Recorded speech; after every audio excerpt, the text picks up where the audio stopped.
सूर्यमण्डलस्तोत्रम्। नमः सवित्रे जगदेकचक्षुषे जगत्प्रसूतिस्थितिनाशहेतवे त्रयीमयाय त्रिगुणात्मधारिणे विरञ्चिनारायणशङ्करात्मन्। नमोऽस्तु सूर्याय सहस्ररश्मये सहस्रशाखान्वितसम्भवात्मने सहस्रयोगोद्भवभावभागिने सहस्रसङ्ख्यायुगधारिणे नमः। यन्मण्डलं दीप्तिकरं विशालं रत्नप्रभं तीव्रमनादिरूपं दारिद्र्यदुःखक्षयकारणं च पुनातु मां तत्सवितुर्वरेण्यं। यन्मण्डलं देवगणैः सुपूजितं विप्रैस्तुतं भावनमुक्तिकोविदं तं देवदेवं प्रणमामि सूर्यं पुनातु मां तत्सवितुर्वरेण्यं। यन्मण्डलं ज्ञानघनं त्वगम्यं त्रैलोक्यपूज्यं त्रिगुणात्मरूपं समस्ततेजोमयदिव्यरूपं पुनातु मां तत्सवितुर्वरेण्यं। यन्मण्डलं गूढमतिप्रबोधं धर्मस्य वृद्धिं कुरुते जनानां यत्सर्वपापक्षयकारणं च पुनातु मां तत्सवितुर्वरेण्यं। यन्मण्डलं व्याधिविनाशदक्षं यदृग्यजुषामसु सम्प्रगीतं प्रकाशितं येन च भूर्भुवः स्वः पुनातु मां तत्सवितुर्वरेण्यं। यन्मण्डलं वेदविदो वदन्ति गायन्ति यच्चारणसिद्धसङ्घाः यद्योगिनो योगजुषाञ्च सङ्घाः पुनातु मां तत्सवितुर्वरेण्यं। यन्मण्डलं सर्वजनैश्च पूजितं ज्योतिश्च कुर्यादिह मर्त्यलोके यत्कालकालाद्यमनादिरूपं पुनातु मां तत्सवितुर्वरेण्यं। यन्मण्डलं विष्णुचातुर्मुखाख्यं यदक्षरं पापहरं जनानां यत्कालकल्पक्षयकारणं च पुनातु मां तत्सवितुर्वरेण्यं। यन्मण्डलं विश्वसृजं प्रसिद्धमुत्पत्तिरक्षाप्रलयप्रगल्भं यस्मिन् जगत्संहरतेऽखिलं च पुनातु मां तत्सवितुर्वरेण्यं। यन्मण्डलं सर्वगतस्य विष्णो रात्मा परं धाम विशुद्धतत्त्वं सूक्ष्मान्तरैर्योगपथानुगम्यं पुनातु मां तत्सवितुर्वरेण्यं। यन्मण्डलं वेदविदो वदन्ति गायन्ति यच्चारणसिद्धसङ्घाः यन्मण्डलं वेदविदः स्मरन्ति पुनातु मां तत्सवितुर्वरेण्यं। यन्मण्डलं वेदविदोपगीतम् उद्योगिनां योगपथानुगम्यं तत्सर्ववेद्यं प्रणमामि सूर्यं पुनातु मां तत्सवितुर्वरेण्यं।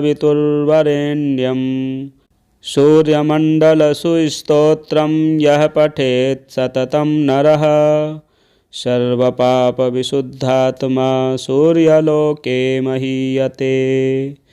नमः सवित्रे जगदेकचक्षुषे जगत्प्रसूतिस्थितिनाशहेतवे त्रयीमयाय त्रिगुणात्मधारिणे विरञ्चिनारायणशङ्करात्मन्।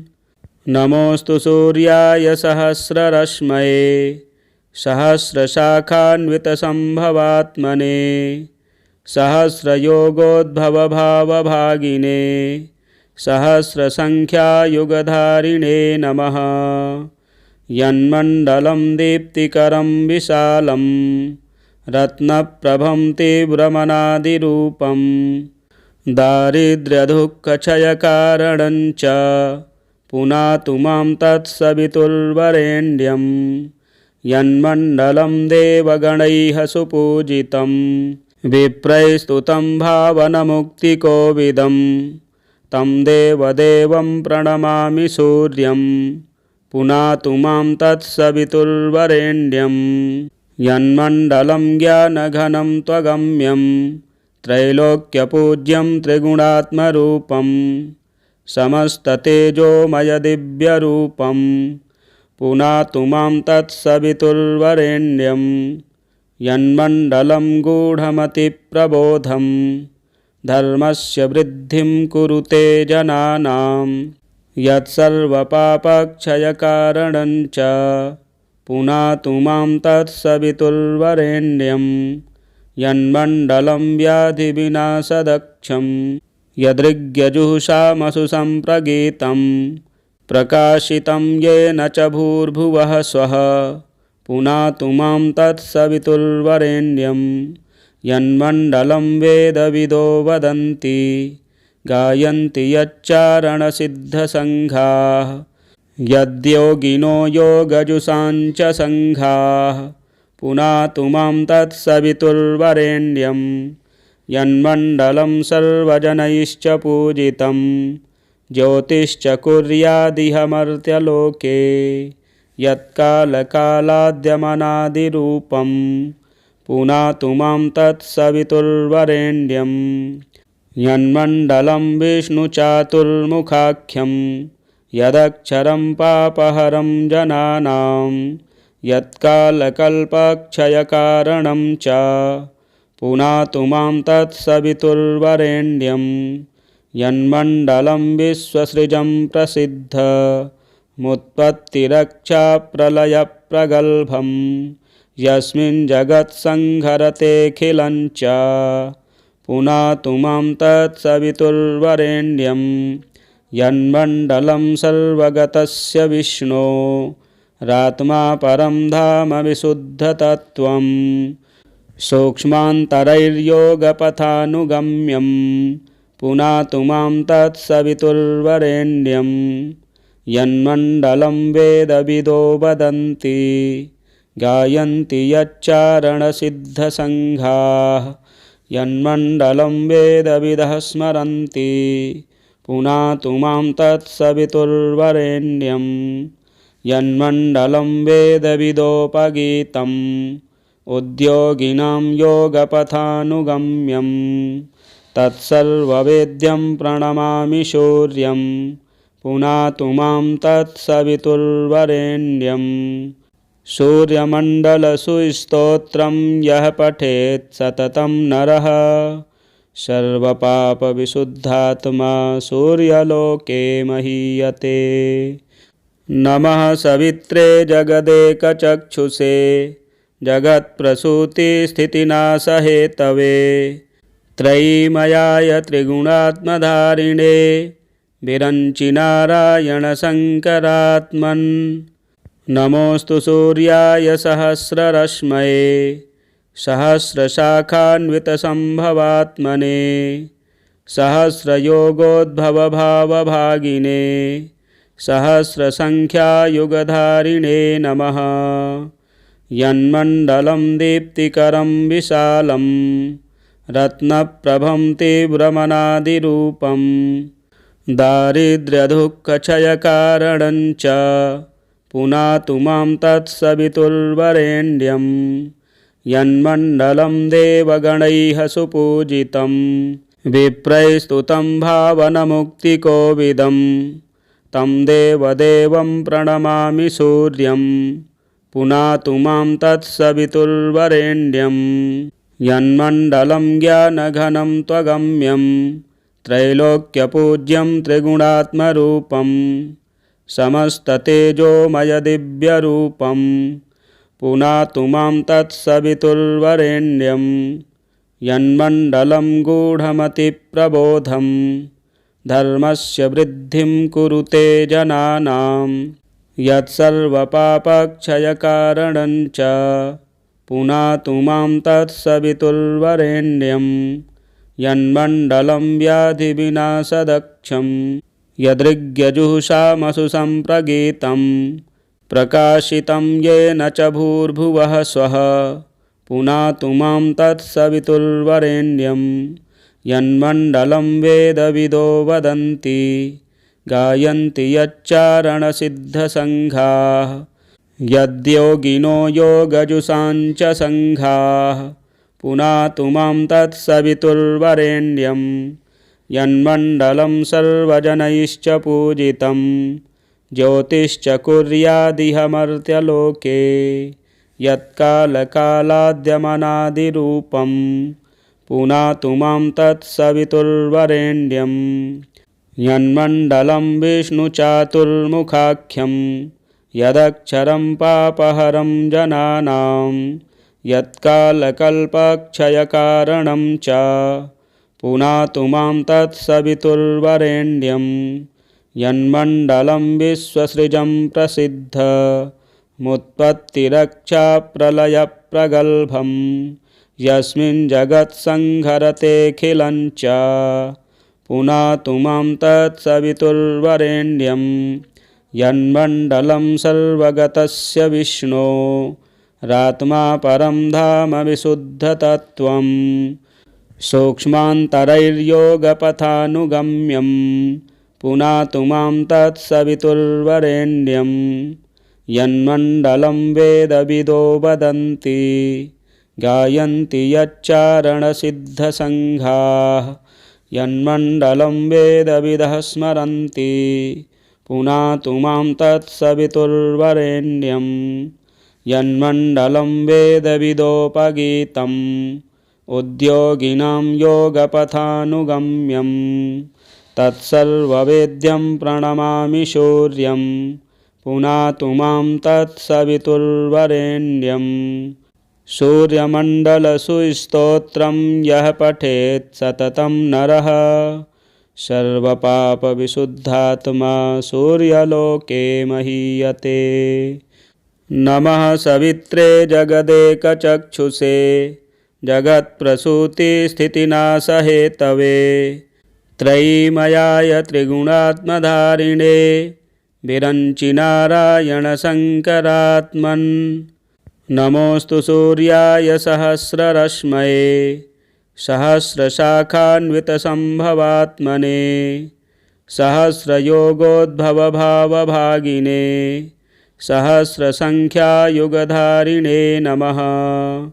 यन्मण्डलं दीप्तिकरं विशालं रत्नप्रभं तीव्रमनादिरूपं दारिद्र्यदुःखक्षयकारणं च पुनातु मां तत्सवितुर्वरेण्यं यन्मण्डलं देवगणैः सुपूजितं विप्रैस्तुतं भावनमुक्तिकोविदं तं देवदेवं प्रणमामि सूर्यं पुनातु मां तत्सवितुर्वरेण्यं यन्मण्डलं ज्ञानघनं त्वगम्यं त्रैलोक्यपूज्यं त्रिगुणात्मरूपं समस्ततेजोमयदिव्यरूपं पुनातु मां तत्सवितुर्वरेण्यं यन्मण्डलं गूढमतिप्रबोधं धर्मस्य वृद्धिं कुरुते जनानां यत्सर्वपापक्षयकारणं च पुनातु मां तत्सवितुर्वरेण्यं यन्मण्डलं व्याधिविनाशदक्षं यदृग्यजुषामसु सम्प्रगीतं प्रकाशितं येन च भूर्भुवः स्वः पुनातु मां तत्सवितुर्वरेण्यं यन्मण्डलं वेदविदो वदन्ति गायन्ति यच्चारणसिद्धसङ्घाः यद्योगिनो योगजुषाञ्च सङ्घाः पुनातु मां तत्सवितुर्वरेण्यं यन्मण्डलं सर्वजनैश्च पूजितं ज्योतिश्च कुर्यादिह मर्त्यलोके यत्कालकालाद्यमनादिरूपं पुनातु मां तत्सवितुर्वरेण्यं यन्मण्डलं विष्णुचातुर्मुखाख्यं यदक्षरं पापहरं जनानां यत्कालकल्पक्षयकारणं च पुनातु मां तत्सवितुर्वरेण्यं यन्मण्डलं विश्वसृजं प्रसिद्धमुत्पत्तिरक्षाप्रलयप्रगल्भं मुत्पत्तिरक्षाप्रलयप्रगल्भं यस्मिन् जगत्संहरतेऽखिलं च पुनातु मां तत्सवितुर्वरेण्यं यन्मण्डलं सर्वगतस्य विष्णोरात्मा परं धाम विशुद्धतत्त्वं सूक्ष्मान्तरैर्योगपथानुगम्यं पुनातु मां तत्सवितुर्वरेण्यं यन्मण्डलं वेदविदो वदन्ति गायन्ति यच्चारणसिद्धसङ्घाः यन्मण्डलं वेदविदः स्मरन्ति पुनातु मां तत्सवितुर्वरेण्यं यन्मण्डलं वेदविदोपगीतम् उद्योगिनां योगपथानुगम्यं तत्सर्ववेद्यं प्रणमामि सूर्यं पुनातु मां तत्सवितुर्वरेण्यं सूर्यमण्डलसुस्तोत्रं यः पठेत् सततं नरः सर्वपापविशुद्धात्मा सूर्यलोके महीयते। नमः सवित्रे जगदेकचक्षुषे जगत्प्रसूतिस्थितिनाशहेतवे त्रयीमयाय त्रिगुणात्मधारिणे विरञ्चिनारायणशङ्करात्मन् नमोऽस्तु सूर्याय सहस्ररश्मये सहस्रशाखान्वितसम्भवात्मने सहस्रयोगोद्भवभावभागिने सहस्रसङ्ख्यायुगधारिणे नमः। यन्मण्डलं दीप्तिकरं विशालं रत्नप्रभं तीव्रमनादिरूपं दारिद्र्यदुःखक्षयकारणं च पुनातु मां तत्सवितुर्वरेण्यं यन्मण्डलं देवगणैः सुपूजितं विप्रैस्तुतं भावनमुक्तिकोविदं तं देवदेवं प्रणमामि सूर्यं पुनातु मां तत्सवितुर्वरेण्यं यन्मण्डलं ज्ञानघनं त्वगम्यं त्रैलोक्यपूज्यं त्रिगुणात्मरूपं समस्ततेजोमयदिव्यरूपं पुनातु मां तत्सवितुर्वरेण्यं यन्मण्डलं गूढमतिप्रबोधं धर्मस्य वृद्धिं कुरुते जनानां यत्सर्वपापक्षयकारणं च पुनातु मां तत्सवितुर्वरेण्यं यन्मण्डलं व्याधिविनाशदक्षं यदृग्यजुषामसु सम्प्रगीतं प्रकाशितं येन च भूर्भुवः स्वः पुनातु मां तत्सवितुर्वरेण्यं यन्मण्डलं वेदविदो वदन्ति गायन्ति यच्चारणसिद्धसङ्घाः यद्योगिनो योगजुषाञ्च सङ्घाः पुनातु मां तत्सवितुर्वरेण्यं यन्मण्डलं सर्वजनैश्च पूजितं ज्योतिश्च कुर्यादिह मर्त्यलोके यत्कालकालाद्यमनादिरूपं पुनातु मां तत्सवितुर्वरेण्यं यन्मण्डलं विष्णुचातुर्मुखाख्यं यदक्षरं पापहरं जनानां यत्कालकल्पक्षयकारणं च पुनातु मां तत्सवितुर्वरेण्यं यन्मण्डलं विश्वसृजं प्रसिद्धमुत्पत्तिरक्षाप्रलयप्रगल्भं यस्मिन् जगत्संहरतेऽखिलं च पुनातु मां तत्सवितुर्वरेण्यं यन्मण्डलं सर्वगतस्य विष्णोरात्मा परं धाम विशुद्धतत्त्वं सूक्ष्मान्तरैर्योगपथानुगम्यं पुनातु मां तत्सवितुर्वरेण्यं यन्मण्डलं वेदविदो वदन्ति गायन्ति यच्चारणसिद्धसङ्घाः यन्मण्डलं वेदविदः स्मरन्ति पुनातु मां तत्सवितुर्वरेण्यं यन्मण्डलं वेदविदोपगीतम् उद्योगिनां योगपथानुगम्यं तत्सर्ववेद्यं प्रणमामि सूर्यं पुनातु मां तत्सवितुर्वरेण्यं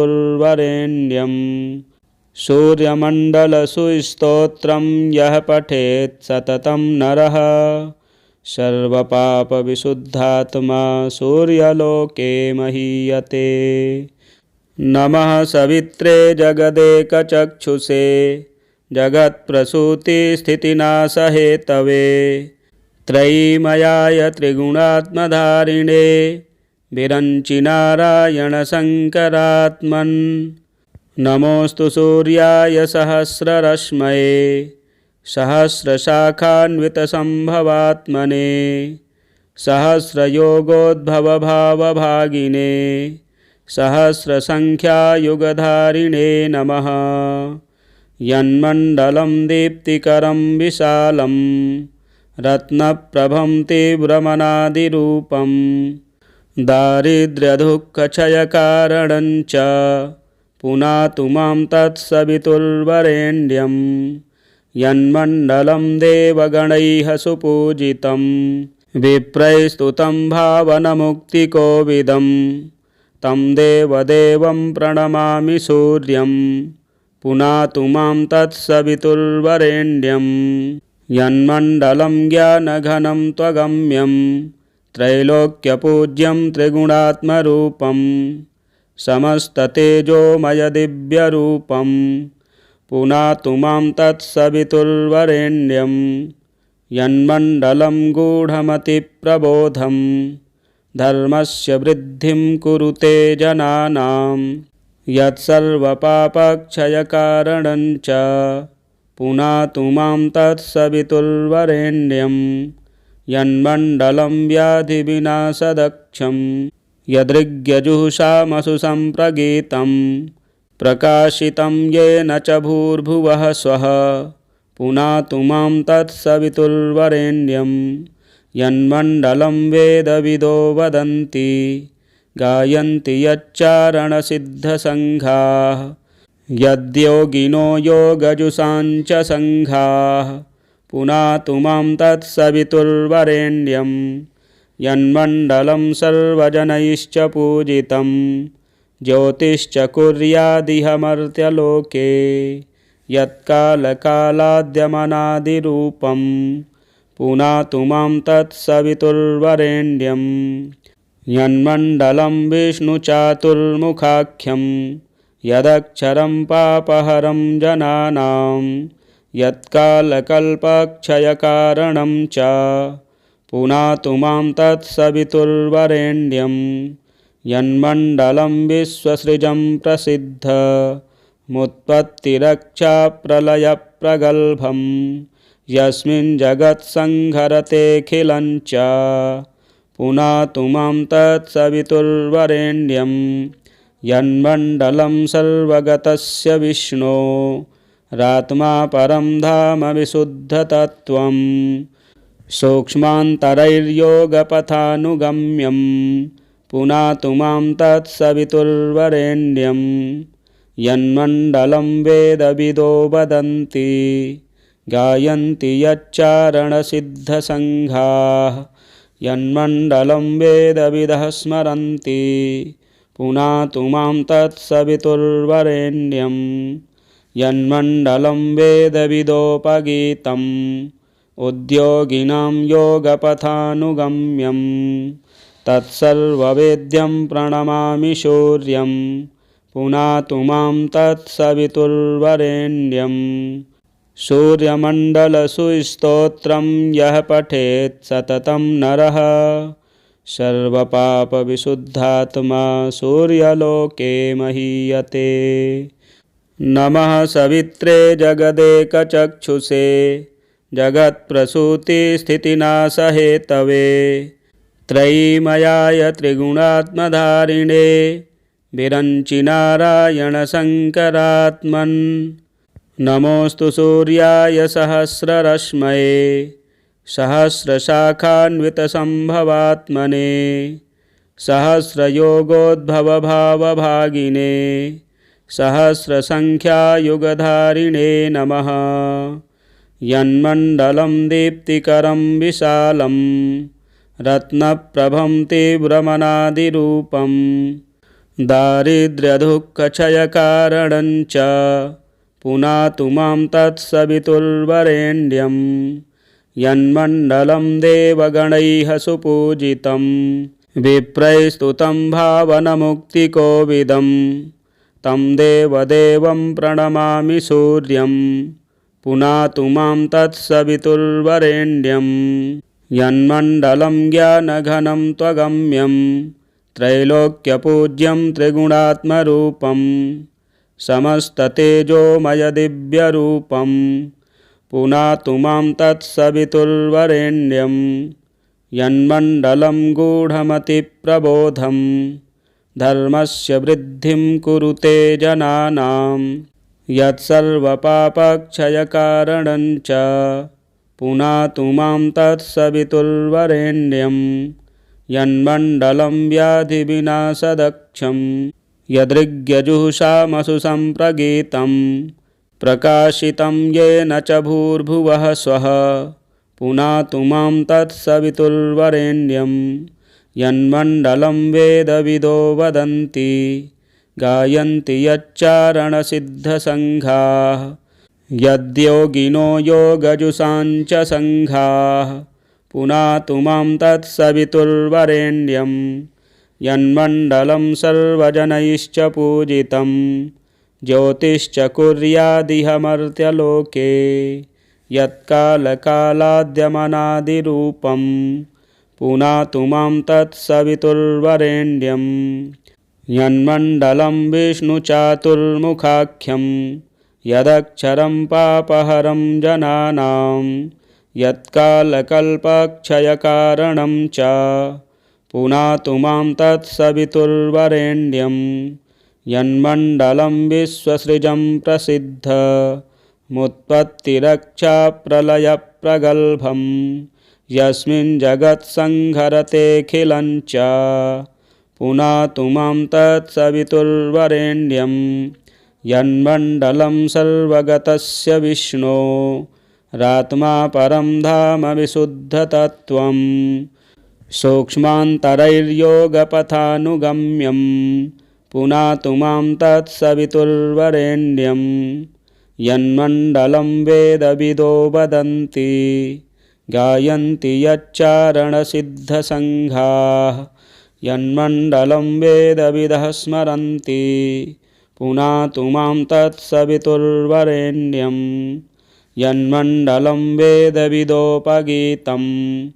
उद्योगिनां योगपथानुगम्यं तत्सर्ववेद्यं प्रणमामि सूर्यं पुनातु मां तत्सवितुर्वरेण्यं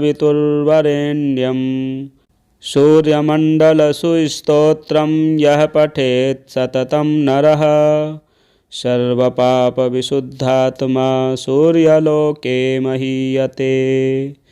नमः सवित्रे जगदेकचक्षुषे जगत्प्रसूतिस्थितिनाशहेतवे त्रयीमयाय त्रिगुणात्मधारिणे विरञ्चिनारायणशङ्करात्मन् नमोऽस्तु सूर्याय सहस्ररश्मये सहस्रशाखान्वितसम्भवात्मने सहस्रयोगोद्भवभावभागिने सहस्रसङ्ख्यायुगधारिणे नमः।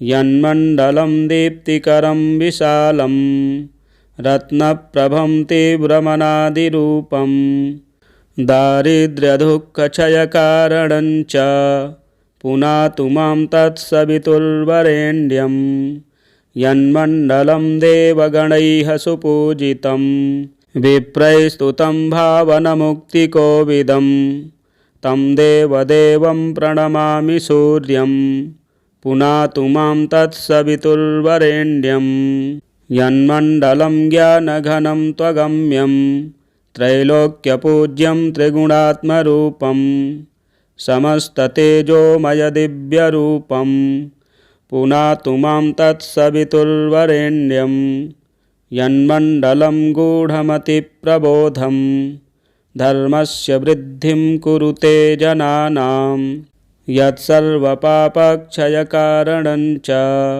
पुनातु मां तत्सवितुर्वरेण्यं यन्मण्डलं व्याधिविनाशदक्षं यदृग्यजुषामसु सम्प्रगीतं प्रकाशितं येन च भूर्भुवः स्वः पुनातु मां तत्सवितुर्वरेण्यं यन्मण्डलं वेदविदो वदन्ति गायन्ति यच्चारणसिद्धसङ्घाः यद्योगिनो योगजुषाञ्च सङ्घाः पुनातु मां तत्सवितुर्वरेण्यं यन्मण्डलं सर्वजनैश्च पूजितं ज्योतिश्च कुर्यादिह मर्त्यलोके यत्कालकालाद्यमनादिरूपं पुनातु मां तत्सवितुर्वरेण्यं यन्मण्डलं विष्णुचातुर्मुखाख्यं यदक्षरं पापहरं जनानां यत्कालकल्पक्षयकारणं च पुनातु मां तत्सवितुर्वरेण्यं यन्मण्डलं विश्वसृजं प्रसिद्धमुत्पत्तिरक्षाप्रलयप्रगल्भं यस्मिन् जगत्संहरतेऽखिलं च पुनातु मां तत्सवितुर्वरेण्यं यन्मण्डलं सर्वगतस्य विष्णो रात्मा परं धाम विशुद्धतत्त्वं सूक्ष्मान्तरैर्योगपथानुगम्यं पुनातु मां तत्सवितुर्वरेण्यं यन्मण्डलं वेदविदो वदन्ति गायन्ति यच्चारणसिद्धसङ्घाः यन्मण्डलं वेदविदः स्मरन्ति पुनातु मां तत्सवितुर्वरेण्यं यन्मण्डलं वेदविदोपगीतम् उद्योगिनां योगपथानुगम्यं तत्सर्ववेद्यं प्रणमामि सूर्यं पुनातु मां तत्सवितुर्वरेण्यं सूर्यमण्डलसुस्तोत्रं यः पठेत् सततं नरः सर्वपापविशुद्धात्मा सूर्यलोके महीयते। नमः सवित्रे जगदेकचक्षुषे जगत्प्रसूतिस्थितिनाशहेतवे त्रयीमयाय त्रिगुणात्मधारिणे विरञ्चि नारायणशङ्करात्मन् नमोऽस्तु सूर्याय सहस्ररश्मये सहस्रशाखान्वितसम्भवात्मने सहस्रयोगोद्भवभावभागिने सहस्रसङ्ख्यायुगधारिणे नमः। यन्मण्डलं दीप्तिकरं विशालं रत्नप्रभं तीव्रमनादिरूपं दारिद्र्यदुःखक्षयकारणं च पुनातु मां तत्सवितुर्वरेण्यं यन्मण्डलं देवगणैः सुपूजितं विप्रैस्तुतं भावनमुक्तिकोविदं तं देवदेवं प्रणमामि सूर्यं पुनातु मां तत्सवितुर्वरेण्यं यन्मण्डलं ज्ञानघनं त्वगम्यं त्रैलोक्यपूज्यं त्रिगुणात्मरूपं समस्ततेजोमयदिव्यरूपं पुनातु मां तत्सवितुर्वरेण्यं यन्मण्डलं गूढमतिप्रबोधं धर्मस्य वृद्धिं कुरुते जनानां यत्सर्वपापक्षयकारणं च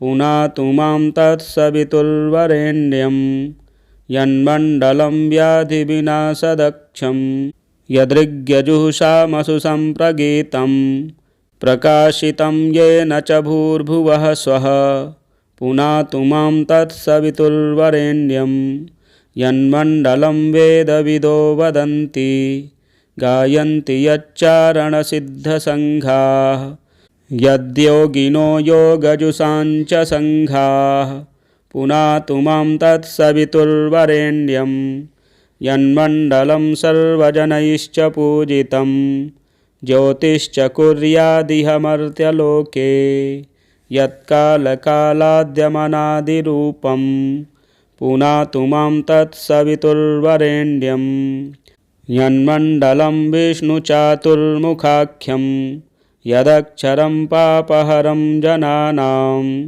यत्कालकल्पक्षयकारणं च पुनातु मां तत्सवितुर्वरेण्यं यन्मण्डलं विश्वसृजं प्रसिद्धमुत्पत्तिरक्षाप्रलयप्रगल्भं यस्मिन् जगत्संहरतेऽखिलं च पुनातु मां तत्सवितुर्वरेण्यं यन्मण्डलं सर्वगतस्य विष्णो रात्मा परं धाम विशुद्धतत्त्वं सूक्ष्मान्तरैर्योगपथानुगम्यं पुनातु मां तत्सवितुर्वरेण्यं यन्मण्डलं वेदविदो वदन्ति गायन्ति यच्चारणसिद्धसङ्घाः यन्मण्डलं वेदविदः स्मरन्ति पुनातु मां तत्सवितुर्वरेण्यं यन्मण्डलं वेदविदोपगीतम् उद्योगिनां योगपथानुगम्यं तत्सर्ववेद्यं प्रणमामि सूर्यं पुनातु मां तत्सवितुर्वरेण्यं सूर्यमण्डलसुस्तोत्रं यः पठेत् सततं नरः सर्वपापविशुद्धात्मा सूर्यलोके महीयते।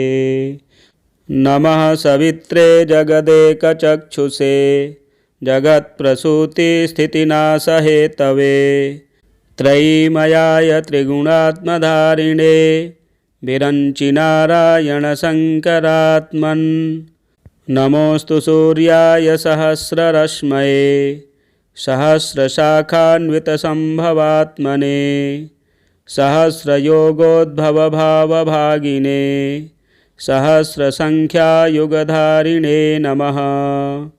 यन्मण्डलं दीप्तिकरं विशालं रत्नप्रभं तीव्रमनादिरूपं दारिद्र्यदुःखक्षयकारणं च पुनातु मां तत्सवितुर्वरेण्यं यन्मण्डलं देवगणैः सुपूजितं विप्रैस्तुतं भावनमुक्तिकोविदं तं देवदेवं प्रणमामि सूर्यं पुनातु मां तत्सवितुर्वरेण्यं यन्मण्डलं ज्ञानघनं त्वगम्यं त्रैलोक्यपूज्यं त्रिगुणात्मरूपं समस्ततेजोमयदिव्यरूपं पुनातु मां तत्सवितुर्वरेण्यं यन्मण्डलं गूढमतिप्रबोधं धर्मस्य वृद्धिं कुरुते जनानां यत्सर्वपापक्षयकारणं च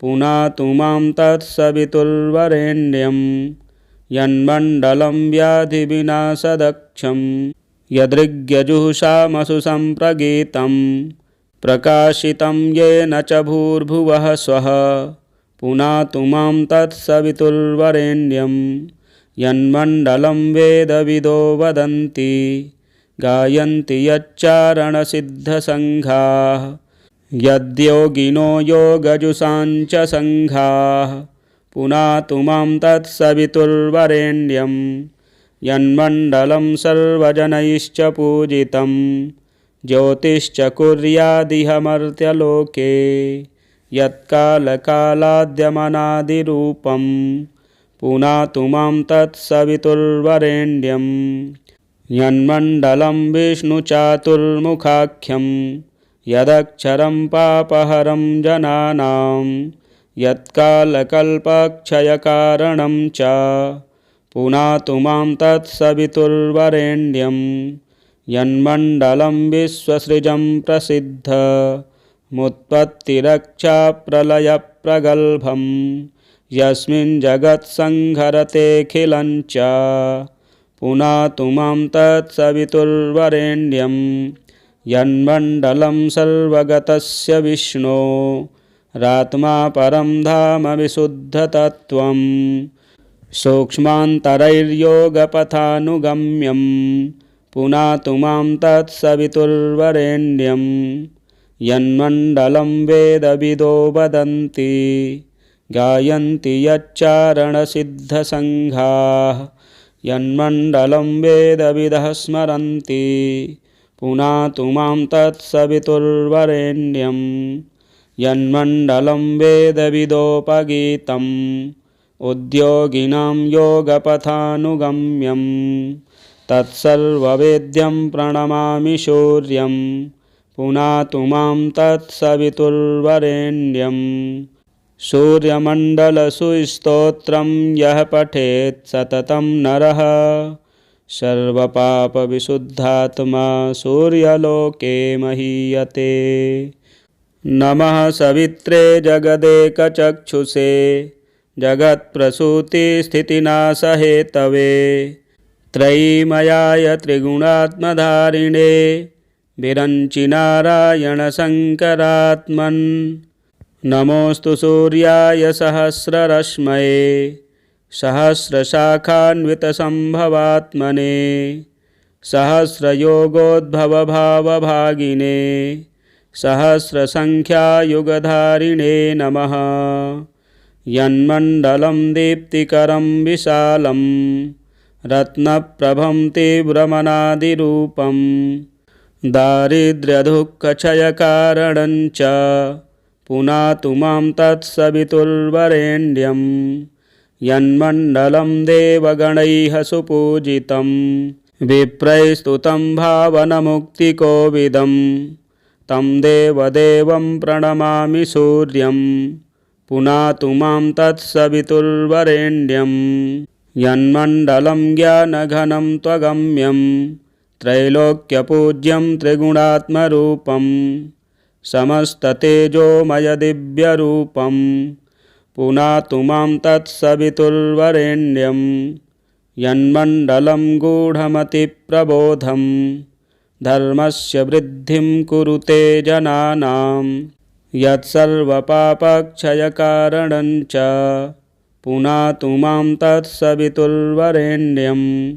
यन्मण्डलं व्याधिविनाशदक्षं यदृग्यजुषामसु सम्प्रगीतं प्रकाशितं येन च भूर्भुवः स्वः पुनातु मां तत्सवितुर्वरेण्यं। यन्मण्डलं वेदविदो वदन्ति गायन्ति यच्चारणसिद्धसङ्घाः यद्योगिनो योगजुषाञ्च सङ्घाः पुनातु मां तत्सवितुर्वरेण्यं। यन्मण्डलं सर्वजनैश्च पूजितं ज्योतिश्च कुर्यादिह मर्त्यलोके यत्कालकालाद्यमनादिरूपं पुनातु मां तत्सवितुर्वरेण्यं। यन्मण्डलं विष्णुचातुर्मुखाख्यं यदक्षरं पापहरं जनानां यत्कालकल्पक्षयकारणं च पुनातु मां तत्सवितुर्वरेण्यं। यन्मण्डलं विश्वसृजं प्रसिद्धमुत्पत्तिरक्षाप्रलयप्रगल्भं यस्मिन् जगत्संहरतेऽखिलं च पुनातु मां तत्सवितुर्वरेण्यं। यन्मण्डलं सर्वगतस्य विष्णोरात्मा परं धाम विशुद्धतत्त्वं सूक्ष्मान्तरैर्योगपथानुगम्यं पुनातु मां तत्सवितुर्वरेण्यं। यन्मण्डलं वेदविदो वदन्ति गायन्ति यच्चारणसिद्धसङ्घाः यन्मण्डलं वेदविदः स्मरन्ति पुनातु मां तत्सवितुर्वरेण्यं। यन्मण्डलं वेदविदोपगीतम् उद्योगिनां योगपथानुगम्यं तत्सर्ववेद्यं प्रणमामि सूर्यं पुनातु मां तत्सवितुर्वरेण्यं। सूर्यमण्डलस्तोत्रं यः पठेत् सततं नरः सर्वपापविशुद्धात्मा सूर्यलोके महीयते। श्रीभविष्योत्तरपुराणे श्रीकृष्णार्जुनसंवादे सूर्यमंडलस्तोत्रम संपूर्णम। प्रभावशाली स्तोत्रों को सुनने के लिए आप चैनल को ज़्यादा से ज़्यादा सब्सक्राइब करें, वीडियो शेयर करें, लाइक करें। जय श्री राम।